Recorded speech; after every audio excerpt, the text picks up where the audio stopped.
চট্টগ্রাম, মে মাসের এক রাত। স্বাধীনতার স্মৃতিমাখা এই শহরেই লেখা হয়েছিল বাংলাদেশের এক বেদনার অধ্যায়। তীব্র গরমের পর মুষলধারে বৃষ্টিতে ভিজছে ঘুমন্ত চট্টগ্রাম। সার্কিট হাউসের নিরিবিলি কক্ষে সাদা পাঞ্জাবি পাজামাই রাষ্ট্রপতি জিয়াউর রহমান তাহাজ্জুদ শেষ করে গভীর ঘুমে আচ্ছন্ন। ঘুমানোর কিছুক্ষণ আগেই স্ত্রী বেগম খালেদা জিয়ার সাথে তার কথা হয়েছে, কাল সকালেই ফিরব ইনশাল্লাহ। সেই ফেরা আর হয়ে ওঠেনি। রাত ৩:৪৫ দিকে দুষ্কৃতিকারীরা গাড়ির হেডলাইট জ্বালিয়ে রকেট ও মর্টার নিক্ষেপ করতে করতে সার্কিট হাউসের ভিতরে ঢুকে পড়ে। পুলিশ কনস্টেবল দুলাল রাইফেল তুলে বাধা দিলে গুলি করে তার মাথার খুলি উড়িয়ে দেওয়া হয়। অন্যান্য যেসব পুলিশ বাহিনীর সদস্যরা বাধা দেওয়ার চেষ্টা করেন তাদের সবাইকে হত্যা করা হয়। উভয় পক্ষে প্রায় ৫ মিনিট প্রচণ্ড গোলাগুলি হয়। এরপর আধা মিনিটের বিরতি।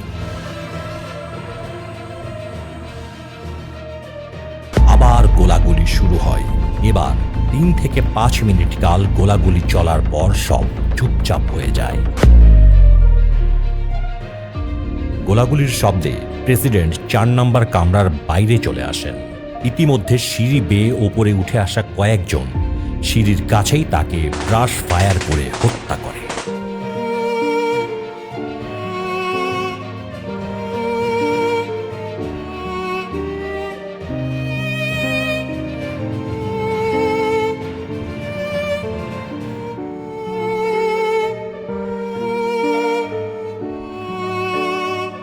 সার্কিট হাউজের সিঁড়িতে পড়ে আছেন একজন রাষ্ট্রপতি, একজন স্টেটসম্যান। সাদা পাঞ্জাবি রঞ্জিত হয়েছে লাল রক্তে। আজ দুটি সন্তান হারিয়েছে তাদের পিতাকে, একজন স্ত্রী হারিয়েছেন তার স্বামীকে, সেই সাথে বাংলাদেশ হারিয়েছে তার অন্যতম শ্রেষ্ঠ সন্তানকে। বেদনার্ত বাংলাদেশের আকাশ বাতাস তেপান্তর শোকে ভারী হয়ে এসেছে।